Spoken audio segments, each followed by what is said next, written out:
Oh, hey, oh, hey, oh, hey, and welcome to Literary as Feck, where we are talking something a bit out of sequence. We weren't planning to talk about, a bit of a rush job, but talk about it we shall.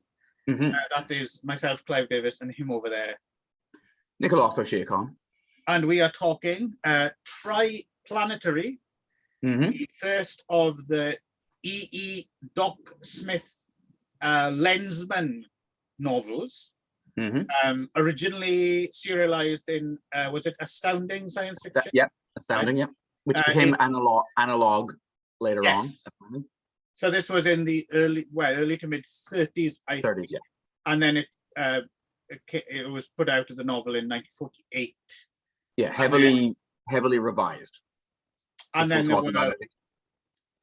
there were a whole bunch of other follow-up serials as well into the 40s, and they also made it, I think, altogether, well, not altogether, because there's spin-offs and things that I don't really know that much about, but there's about 6 of the original novels, right? But we're only going to talk about the first one. Were you at all familiar with Lensman? Only in the other way. We're going to talk about this a bit later on, only because I'd seen the Japanese animated film Lensman from 1984 in the late 80s, about 89 or 90, when Harmony Gold released it, and then Streamline Films released it again a couple of years later. And I can't remember which release I saw, but I saw one of those 2 releases of it. So that's the only. I don't think I even realized it was based on a 1930s science fiction. Right. Yeah. No, we'll get to that in a little bit, or rather, you will, because I kind of failed at that point. But after suggesting that we watch it, that's always good to know that then you don't call me up to let me know. Oh, I'm not going to watch it because I'm not enjoying it. But anyway. Well, we're primarily talking about the book, right? That was just a bonus. Sure. That's my excuse, anyway. Okay.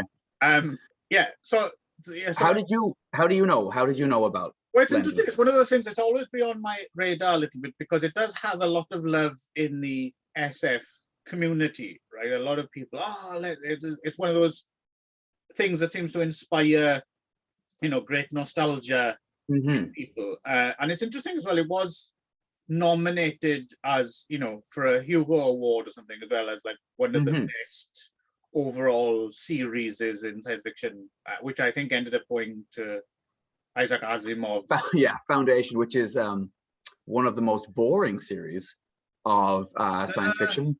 I think I've read some. Have found it. I can't remember if I read the whole thing or not, but I mean, I don't know. I did a long time ago, but I would not revisit. I have no interest in revisiting that stuff. My mom tried rereading them recently, and she was like, when she was 20, when she first read it, she just noticed that there was like not a single female character at all. She was like, she was like, wow, there's like no women in Foundation, basically. I remember my dad putting me off Isaac Asimov at a very young age by claiming the same thing, that Asimov was quite boring.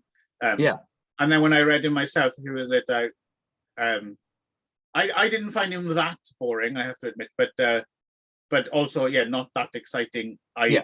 But I haven't read that. It's an interesting pairing for the 2 of these guys to be up, because Doc is much more in the two-fisted, it almost reminded me of those Basil Wolverton comics we'd read, like Star Smashers of the Galaxy Patrol, like it's or Flash Gordon-y. It's very much the other end of science fiction. Right. So here's a question for you before we even get into it, because this is something that kind of interested me about this book, was could you actually visualize what the fuck was going on? Because large part of this book, I have no idea what actually happened in a physical space. My eyes were kind of gliding over the words at times, and I was like vaguely getting a sense of maybe what was happening, but at other times whole pages would go by and I'm like, I'm not sure if I understood what happened there. However, I have to admit, despite this, it has this really propulsive, non-stop narrative that I actually kind of quite enjoyed it. And Mhm. by the time I got to the end of the book, I was like, you know what? I might actually try and continue with the series. I might actually go for the sequels, because I kind of get it now. There's a certain weird charm to this first book, at least, which is, yeah, like you said, I don't know what's going on, but there's kind of quite cool, interesting, very super pulp ideas. Mhm. Like, so Well, I have a question for you, Clive, before we go right, on. Did you, yeah. so, because we talked recently where you had said you had been getting versions of books sometimes that were public domain because they came right out of the magazines themselves, right? Yes. And because this novel, right, Yeah. is basically whatever, 60% a story that was written in 1934 for this magazine. And then Right. when it was reworked as a novel, there's a whole like first quarter or more of the book that is new material that's attempting to kind of Frankenstein sew it into, it's not really a Lensman book. Like all of the stuff that happens after that first quarter was never written with the intention of it having any continuity with Lensman. It was rewritten in order to make it a prequel. And then he wrote another book as a bridging book. And then the actual Lensman books start. So the first two books, the first two novels, are actually in a way written after the fact. They're written after the Lensman stories originally appeared, but technically a big chunk of this book was written before the first Lensman book, but wasn't a Lensman book. Oh, okay. So this is okay. You didn't read about any of this? No. Okay. No. So actually, I did. I looked it up. In my encyclopedia of science fiction, but then none of this is mentioned in it. So did the version that you read, okay, did it begin basically with Atlantis, like this stuff that's taking place? Oh, okay. When did the version you like? How does it begin? Was there a section set? Was there a section set in World War I and a section set in World War II? No. And a section set in World War III? No, none of that. Okay, so you read you didn't read the version of TRIPLANETARY as it was published as a novel then? I must have read, I got a Kindle, which is very cheap. Okay, so I'm guessing probably I'm guessing you got the magazine story. Yes. Right. Yeah. So, for example, were lenses ever mentioned at all? Yes. Okay. Well, I mean, yes and no. I mean, because it's called the Lensman, but yeah, they mention screams a lot. Okay. And he's got some kind of weapon. Our lead character, Costigan, has some sort of strange weapon on like a tripod or something. Mm-hmm. I think shoots lasers, but I'm not really sure. It's unclear. Yeah, agreed. Okay, so it is at least okay. So you did read about Conroy, Costigan, and there was a pirate guy called Roger. Yes, yeah. Did they talk about? So did your version talk about Roger actually being Garlane of Edoria and all of that stuff? I assume not, because that's. I don't know, because whenever people start talking like that, I glaze over anyway. Okay. We read two different versions of the book. Okay, basically. I'll tell you what I read then. Mine was much longer, just so you know. My memory, okay. The version I read. So where did you pick up your? Did you already have a copy lying around, or? No. I grabbed. Funny enough, the cheap copy I grabbed for like $2.50 has all the Lensmen. It's all 6 Lensman books. Oh, okay. I just got TRIPLANETARY for like $1. And so this is like the omnibus edition, and the version of TRIPLANETARY is the reworked version that was created as a prequel, and where he basically connects things to. So yeah. Anyway, so the version I read was they're in space, and I think in that area of space there's been some space pirates who've stolen some ships. I can't believe you started a third of the way into the story and got to miss the stuff that's least fun about this book. Oh, good. Well played. Okay. And then and they're I think they're stealing all the iron in the galaxy or something, including from. Well, no, that's the fish people, though, right? Like the pirates. I don't know I exactly got what. confused.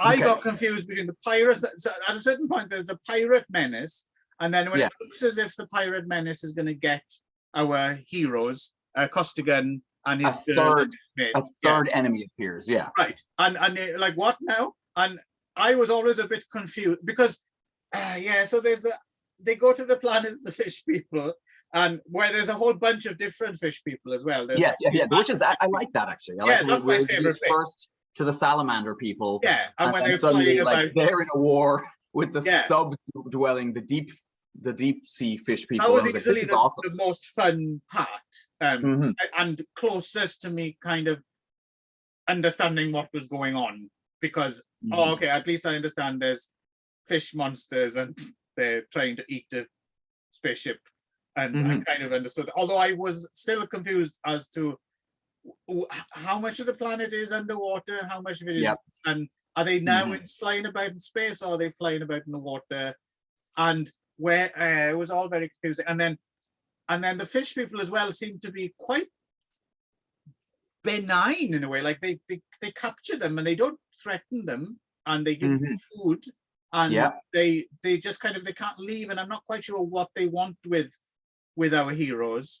And then our heroes, well, they want to put them on display as kind of like exhibits in the end, but at the beginning that's not the case. And then they repay the fishmen's kindness by seemingly killing thousands of them. Yes, yeah. He gasses them with a gas that earlier in the story they tell us only villains use. Right, basically. It's the poisonous gas that the pirates, that's completely off the charts, like it's a war crime, but it's like, but in this situation it's fine for him to mass gas all of these. And he's great. I love Costigan as a character because he's either like he's so fucking manly, right?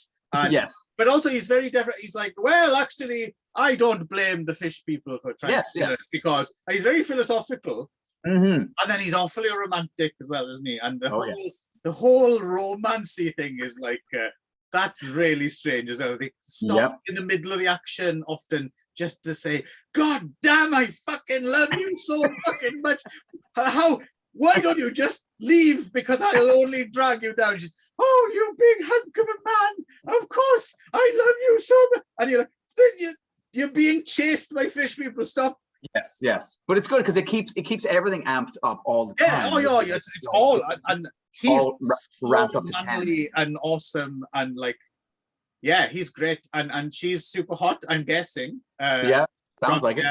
And he seems to be like 50. One interesting thing that it's what that struck me was the Roger. There's a lot of intimations made about what Roger might or might not be into, and at one point Costigan is like, oh, these fish guys, they do seem pretty benign. I wouldn't be worried, but if that Roger gets down on you, I will put a bullet in your brain, don't worry. Because it was like, whoa, okay. I was picturing the Master from Doctor Who as Roger. Yeah, with a bit more of a fetishistic vibe maybe going on as well. He wants to investigate sexuality and stuff. It was all very disturbing, the little intimations there. So anyway, so there was a lot of space adventure hijinks and all that. But the main thing that I'm assuming the whole series is based around, and maybe you can fill this in, because the version you read seems to maybe have a bit more of this retroactively added to make sense. But so there's a future technology or form of ESP or something which involves these lenses or screens, which means you can, I still don't really understand, you can see into place. I couldn't, the physics of this just made my brain melt to try. Which is great, because because he was actually a chemical engineer. Well, what I was trying to figure out was, am I stupid and I can't figure this out, or is this just bollocks of the highest order and it doesn't matter? Or is it a mix of the two? Because I think that's the problem. I think that is exactly the problem. It seems to like extrapolate. Yeah, because there's whole things as well about space travel where there's a very pointed inertial. Costigan says, well, there's that space, there's that relativity thing sorted once and for all. I'm glad we took 10 minutes out to yes. So there's a lot. There seems to be a certain amount of hard science at its core, but then it's spun out into this way, which is just I don't know if it's the science is just you can't put it down in a way which is which works as a narrative, or if he can't do it because he's a poor writer, or if I'm a poor, it left me very, very, or if it's just woolly, like it just seemed like some of it was kind of woolly. But what's amazing to me about that is because I think, from gathering from this book at least, I think Doc Smith is actually not a bad writer. I mean, he's not a great writer, but he's he can put together a propulsive narrative, and it's a bit flowery and overwritten, but then when you get into it, that it does have a sort of internal logic. It's consistent, it's written consistently, and once you get into it and the way that all his characters, I mean, there's a lot of exposition, right? Yes. A lot, almost every line is some and people talk to each other in the strangest turns of phrases as well. Like it's a very odd book in that way, but it's not badly written. And what I mean is, I can't imagine someone's like sitting down and like, okay, I'm gonna write something that I don't know how to actually convey, but let's just see how it goes. Right. And I can imagine if I was I had John W. Campbell or something, and I'm getting manuscripts for Astounding Science Fiction, and someone sent me this, I'd sit down, light my pipe, of course, and here we go then, okay, let's give this a go. And I'd, what now? And I'd be, and I'd put my pipe down and I'd think about it, and I'd be, I don't understand this, I'm quite enjoying it, so I think I'll publish it. Like, right, yes. And I'm wondering if that's all there is to it, and if that's what the love of it is, or if we're kind of missing something. And if anyone's, any fans are watching this now, they're like screaming at the screen, like, no, you don't get it. And there's actually fans who have actually sorted it all out, and there's a, some edition of 5,000 page encyclopedia of everything you ever want to know about Lensmen. Well, I did enjoy it. As I said, like I do think so. The version I read, as it does make much more explicit connections apparently to the actual Lensman stories. So the actual Lensman stories are books like 3, 4, 5, and 6. Okay. Right? And books 1 and 2 are book 1 is a rewritten version of an older story than Lensman, where he attempts to kind of work Lensman stuff in, and then the middle book is a bridge between basically the Pirates book we've just read and the actual first Lensman book. So they were both written after. That I read, yes, was just about. It's not a Lensman story at all. Okay. So the use of the word lenses may just be something he was experimenting with at the time. But it's not actually. I'm thinking back in retrospect, there might not even have been a lens in it. I must have just wrote it in myself. And when they were talking about screens, so what the fuck are the screens then? Are they the lenses? I don't think so. Because in the and again, I don't know what's been retconned and what hasn't. So was there a bit where the Galaxy Patrol guys are talking about like the ways in which that they make themselves recognizable to the like they have some secret sign, or right? They have something they could show that says like, I am in fact an officer of, because isn't there a part where one of the guys has to go and talk to the captain and he has to kind of out himself as being that's part of the Secret Service. Yes. And he has some kind of little symbol he uses, right? So apparently, by kind of as the story goes on, in the version I read, that symbol becomes somehow corruptible, like that they've discovered that like nefarious people are also now using it to pretend to be. So they need to come up with something that's even more foolproof, that nobody could fake.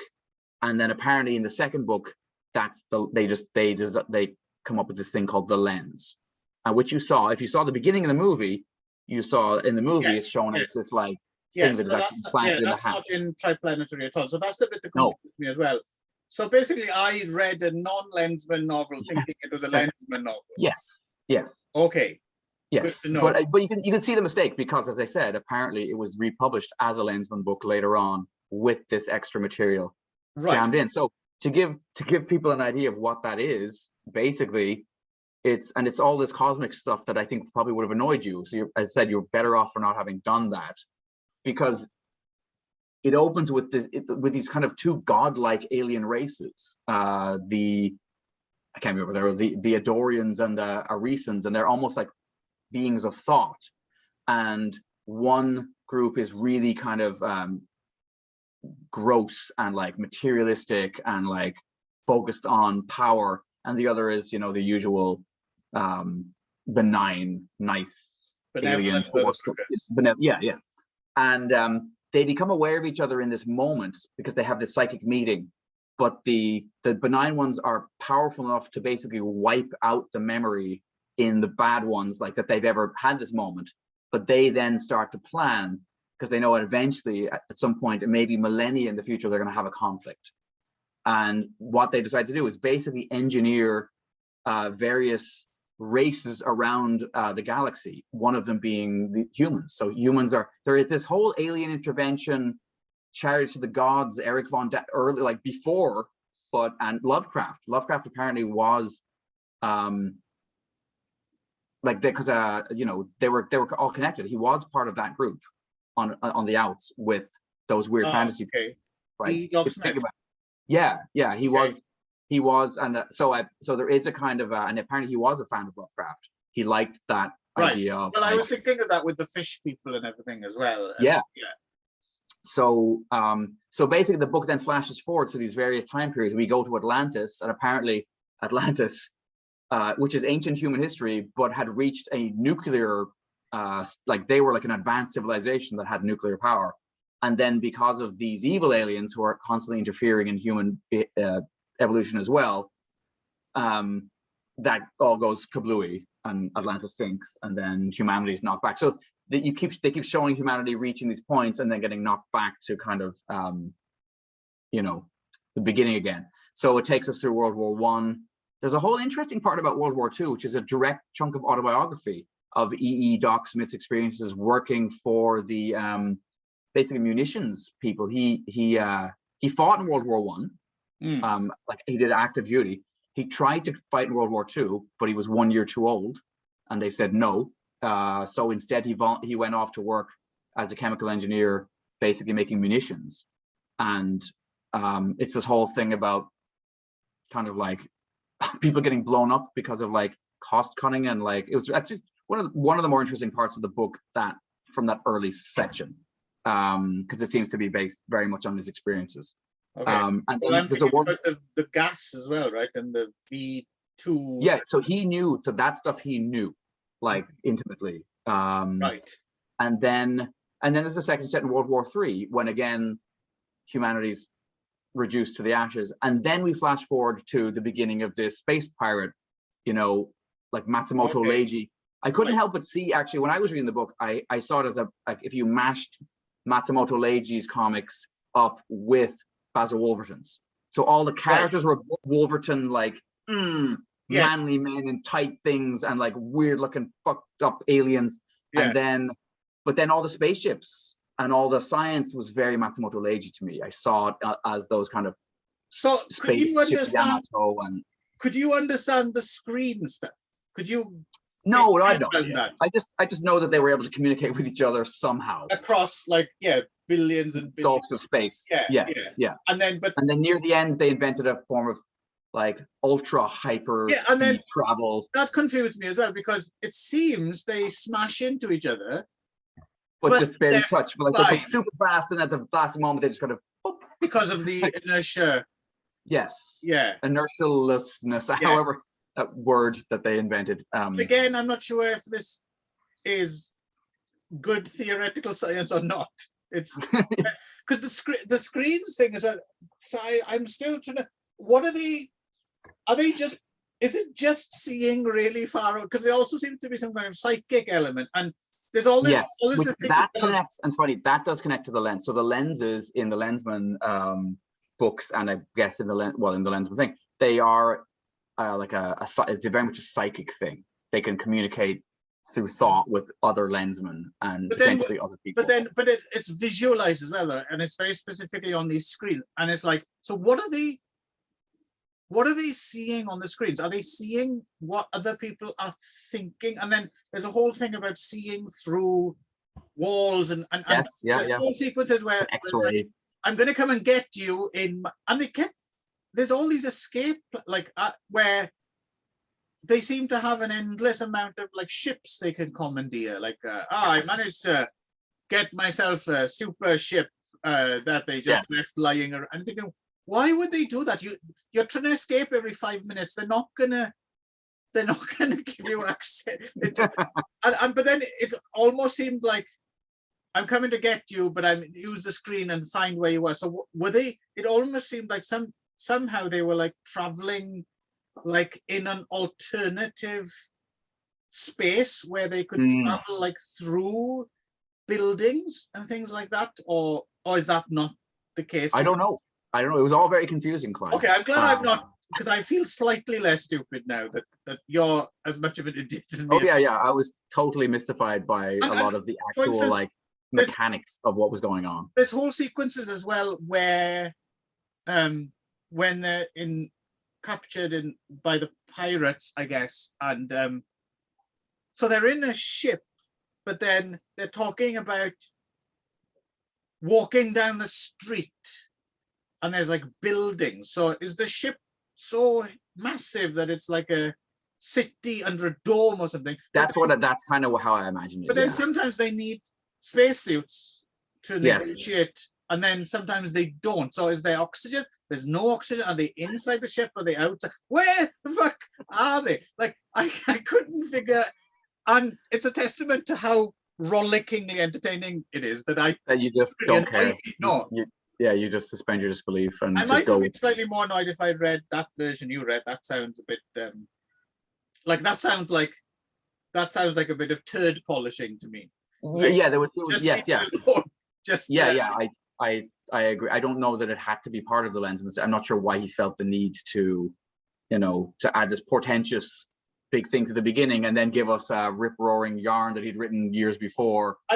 I'm guessing maybe with it because the proper Lensman stories later on were serialized as well. I wonder if they turned out to be more popular. So then when it came to putting them out as novels, it was more commercially viable to make it part of the.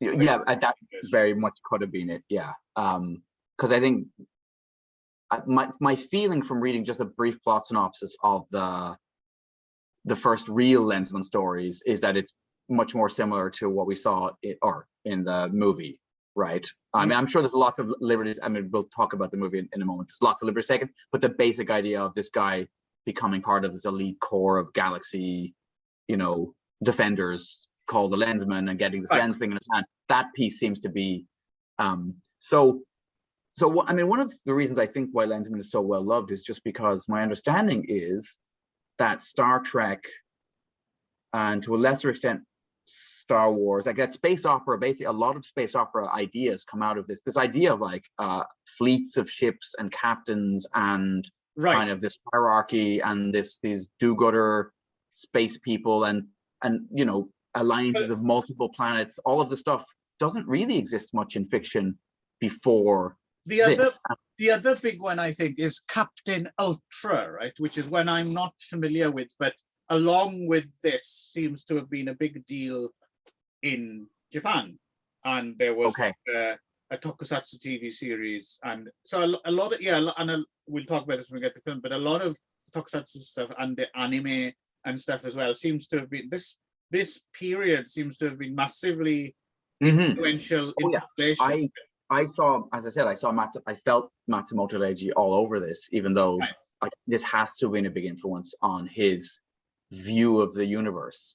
But the other thing that really struck me, and then when I looked it up, I was like, oh yeah, well, obviously, is that the Green Lantern Corps in DC is entirely a lift from this Lensman idea. I mean, the Green Lantern character is a guy who basically finds an alien who's crash landed, who hands him a magic ring that can do just about anything, and says, "You are now part of this elite group of Galaxy Rangers who will protect," you know. And apparently, the lenses, as the stories go on, seem to be able to do almost anything. So in that way, that the I didn't get, because I have to admit, the only thing I know about the Green Lantern was that film they made. Right, yeah. Which was not well received. I never even saw it. Oddly enough, I didn't hate it. I think doesn't it even star Ryan Reynolds as well? It does, yes. So everything was primed for me to hate it, but I seem to remember thinking, actually, this is all right to Hawkham, you know. But then when you were watching, did it strike you? Because that's kind of how the Lensman movie opens too, right? With another Lensman crashing on the planet. Well, because I didn't know anything about Lensman when I saw that, and I saw it's in one year out the other, whatever. Okay. When did that come out? 10 years ago now? I lose track. Yeah, but it was before Marvel Cinematic Universe kind of really took hold, and they were still experimenting a bit, right? Right. And that's DC anyway, Clive. You can't be mixing your metaphors like that. Green Lantern is a DC character.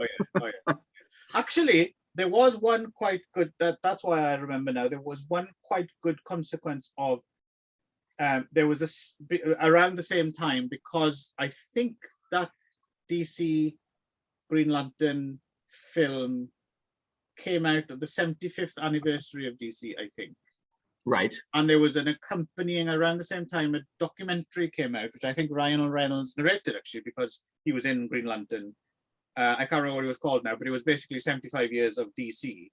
And it was actually quite a good informative documentary about the history of DC. Because I did, so yeah, what's it called? I can't remember. That's something I could watch. Yeah, it was quite good. I remember thinking that was a surprisingly nice little doc. Anyway, we're getting off track. So yeah, so I would be very keen. I think I might actually try and read a few more Lensman novels, and also I feel like the place to go is probably Galactic Patrol.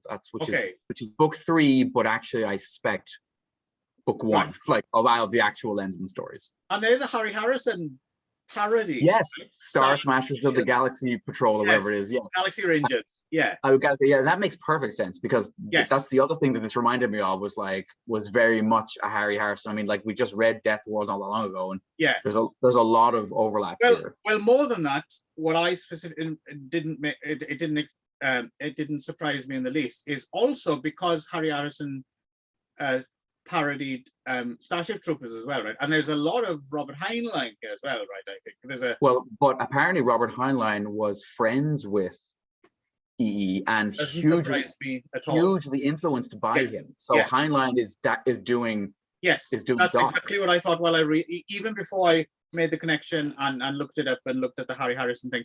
I thought this is very proto Heinlein. The heroes are very much a Robert Heinlein, very can-do kind of. They're all Boy Scouts in space. Right. Yes, yeah. But apparently Doc was that kind of a person, supposedly. That's so Heinlein, when people complained about those very flat, impossibly capable male characters that Doc wrote, Heinlein's response was, but that's who Doc was. Right. So I wonder if Doc was married, and if him and his wife would tell how apparently awesome they were. Apparently they did. Wow. They were very intense. Wow. According to their, basically it comes up in this. But the thing that I really struck me when I was reading about him was a mention about a specific science fiction convention he went to in 1940 or 1941. Right. Where I'm guessing there was 2 people there. This is what's fascinating to me, right? So Smith was the guest of honor at ChiCon 1, the second World Science Fiction Convention held in Chicago over Labor Day. He gave a speech on the importance of science fiction fandom entitled, "What Does This Convention Mean?" and he attended the convention's masquerade as C.L. Moore's character, Northwest Smith. Ah. So Now no, but just consider this, right? Yes. A 1940 convention where the writers are doing cosplay. Yes, yes. Well, What? that fascinates me as well, because I'm currently reading the Northwest Smith stories. Okay, all right. And I don't know if you've ever read any of them, but I Nope. think you would massively enjoy them, because again, he creeps up again because it's part of that world again. There's a lot of Lovecraft in some of those stories. They're very darkly cosmic kind of. Not everyone's a banger, but the ones that are good. Okay. Well, feel free to recommend specific. If there's recommend. What I've got is there's a collection, the Northwest of Earth, I think it's called, which is the complete Northwest Smith stories, and it's a good read. It's a very good read. I assume probably C.L. Moore was there, so just like what an amazing thing, just that. Maybe dressed as Dale from Flash Gordon or something. Exactly. Cool stuff. The early days of science fiction are. No, it's interesting that because now we've talked a little bit across a few shows. We've delved into comics and books and I think we're digging this kind of proto stuff, right? Before it became a little bit more well thought out, or more cynically, it became more boring. Like Wild West early days. There is a crazy energy to this early stuff where they're just throwing mud at the wall and trying to figure out and making sure that the story just has that propulsive energy that just. Do you think you might dip into some more Lensmen? I suspect I'd like to now actually read a real Lensman story. Yes, quite interested. Maybe we'll have another go at it. Maybe. But it's fun. Even like the image of because basically my image of the pirates thing was like a big fake asteroid kind of a thing. Oh, that was the other thing I wanted to say. That I really liked. We'll get there in a second. But anyway, and then it made me think that's where Captain Harlock's Arcadia is. It docks in a big pirate asteroid in the old Captain Harlock cartoons. But no, the thing I loved about this because there was a grisliness to the story. Right, as we mentioned, he does mass gas and then pretty much blow up their cause some kind of seismic event that drowns whatever little, it's kind of crazy. It had that same element as those Wolverton stories where the heroes are just at the end screw this planet, nuke, this is they have a different attitude about mass casualties. There's a fun little paperback I read. I can't remember who it's by, but it's called The Rakes of Heaven. And, I can't remember what period it's from. It might be from the 50s or something. And it's a little bit of a parody, but it's in the similar vein. It's like a couple of two-fisted heroes, go off on space adventures. But basically just end up sleeping with a bunch of hot alien women, and then hot-footing it, out of planet, so they don't get, they don't get tied up in a shotgun wedding. There's no consequences. Killing some, killing some, people on the way. Oh, sorry, very colonial kind of attitude. But the one thing I really liked was there was a feature of when the salamander aliens from planet Nevia, Amphibia, or whatever show up, they're obsessed with getting iron because apparently their whole propulsion systems of their ship is based on if instead of splitting atoms, it's specific to iron molecules or atoms that they need, and they can produce huge amounts of power, and they're a very iron deficient planet, right? They need to eat more meat or something. So when they go out, they have this beam that just sucks all the iron out of everything, including the people.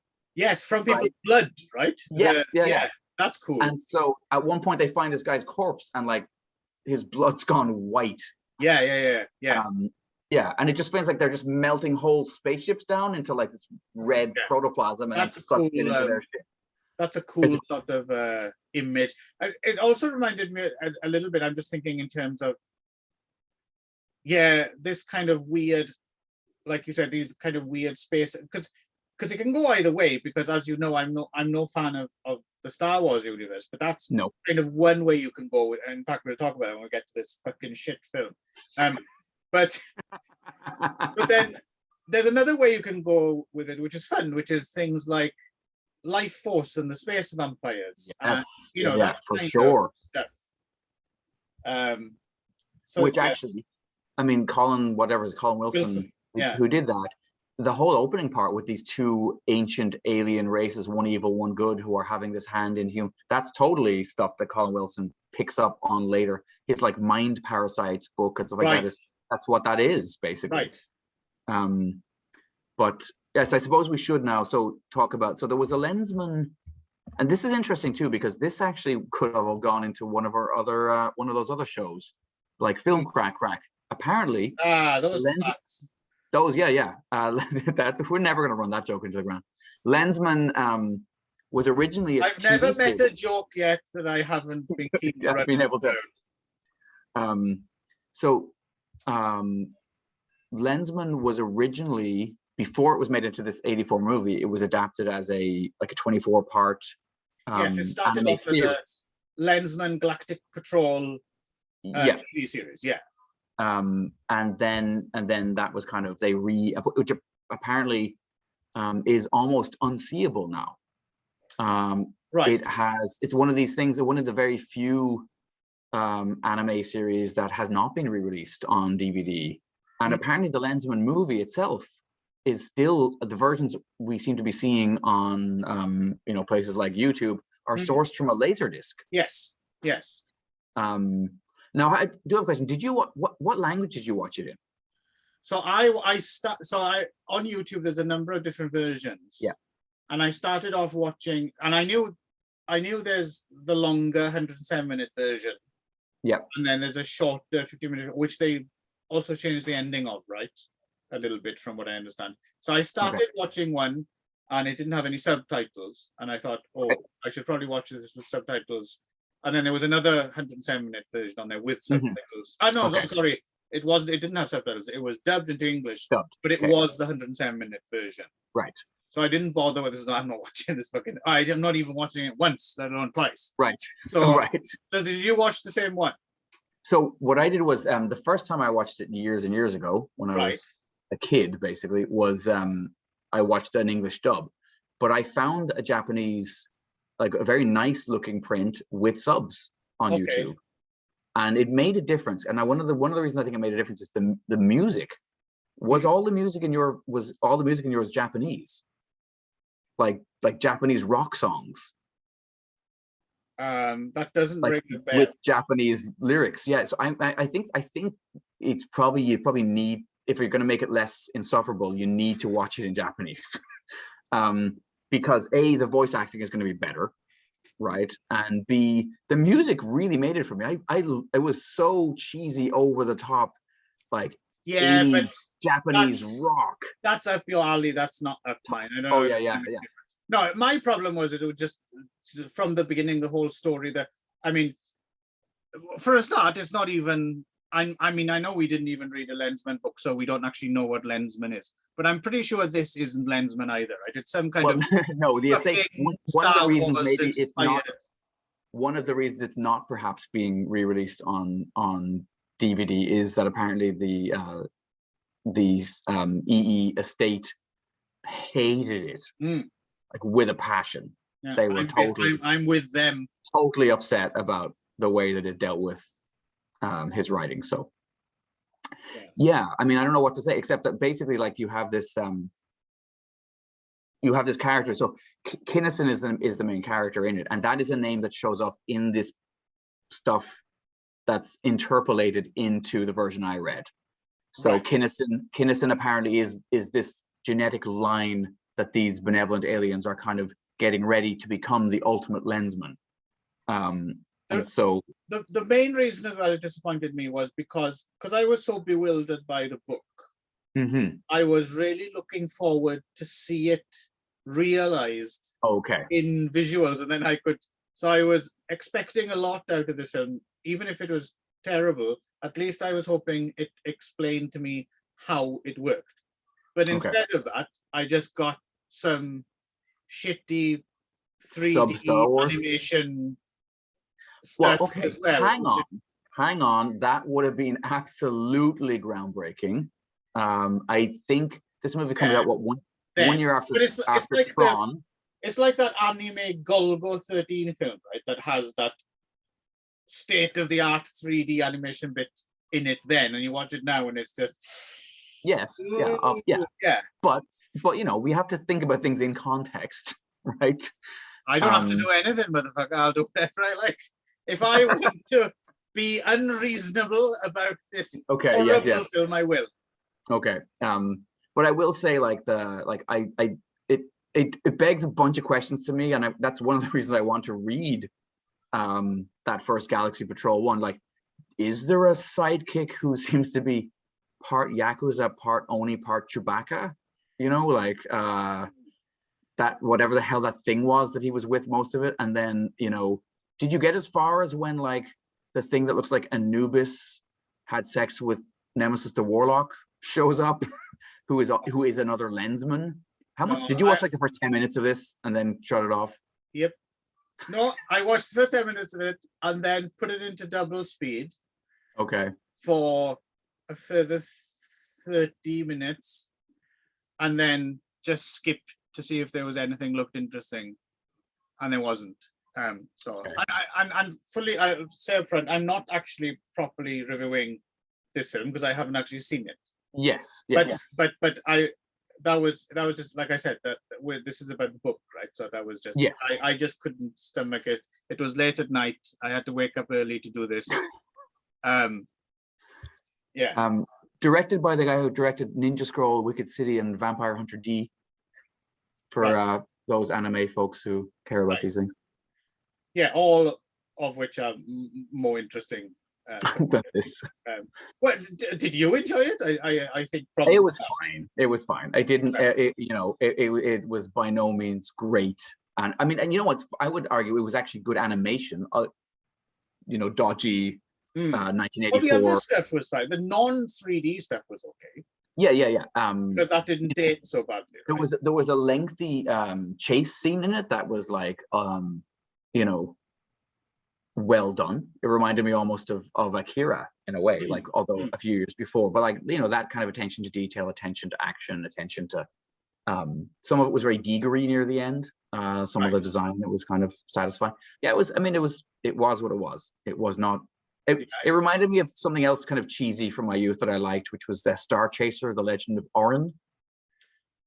Right, that sounds familiar, but it's very much another crappy kind of animated ripoff of Star Wars, basically. Yeah, I think it just pushed all the wrong buttons. Like as soon as like you're introduced to one of those broad-shouldered, bearded guys from early 80s anime that go, I was like, oh no, this is taking me back to like, there's a certain kind of a good nostalgia, and then there's another nostalgia which is like, no, I lived through this once. I don't have to do it again. And I think in general, you have a slightly higher tolerance for cheese. No question. Yeah. I mean, you went to Judas Priest. Live. It was awesome. It was never awesome. catch me doing that. Transcendent experience. But I would say that for some reason it also reminded me of did you ever watch the Ulysses 31 cartoon? Ulysses! That's the one. Yes. Which is another great weird thing. Like just a weird, like go back and watch it now and be amazed at the quality of the background paintings because they're stellar. And then the soundtrack is all like, sounds like magma, like weird prog rock. It's just a weird French, Japanese thing. I'm very sensitive to the dosage, I think. Like, so that could fall just the right side. and I might get on with that. But everything about this was just the other side of acceptable. Yeah, I mean, as soon as like it begins with the cheesy, and it starts on he's a farm boy. I mean, like, yeah, it's obviously, I wondered how much of that's in the book, or again, is it a case like with Dune where you're like, well, because Star Wars lifted so much, and then when the Dune movie comes out, people are like, well, this seems very like Star Wars. Well, yes, it does. Is that the same way with Lensman? Was all of that stuff in the book? Like, he grows up on a farm planet and then gets this mystical power, and he has this kind of his Obi-Wan Kenobi looks like, as I said, like bondage Anubis. I think probably not, right? I think it is just lifted from Star Wars in this case. Star Wars, yeah. Because obviously, like you said, the Doc Smith estate was not best. They were not. Pleased. Yeah. Right. For sure. Anyway, enough said about that, I think. Yes, we'll forget that the Lensman movie ever was a thing. But again, interesting enough, it's like almost a lost anime now. Good. I think the only way you can see it is, but I'm not down with anything being lost. It should all be kept and pristine. Somebody. I mean, it's on YouTube. You pretty easily access it. Right? Okay. I mean, all right. But the Japanese version is, or rather, it is, but lacking subtitles. You found that elsewhere, right? No, that was on YouTube. Oh, is it? Oh, okay. Yeah. Okay. And decent subs as well. I maybe fan subs. I don't know. But anyway, good enough subs, and less annoying with the without the English dub, which is right. So there we go. Lensman, sort of. Yep, kind of covered. Yeah, until we read an actual Lensman book, anyway. So we've actually gone ourselves one better. Normally we talk about something that we don't know anything about, and this time we managed to not even talk about something that we don't know. This is a new high or low bar, depending on where you stand. But we did talk about Doc Smith. We did, and I think we were broadly kind of positive as well about it. Yeah. I'm definitely interested in exploring. So we may return to this territory either in our private lives or right here on Literary Feck. But until next time, is there a hilarious Lensman cut? God damn you, Nick! How I love you so goddamn much, but you'd better not. Can't you see I'm not the man for you? You're perfect. You're the only man for me.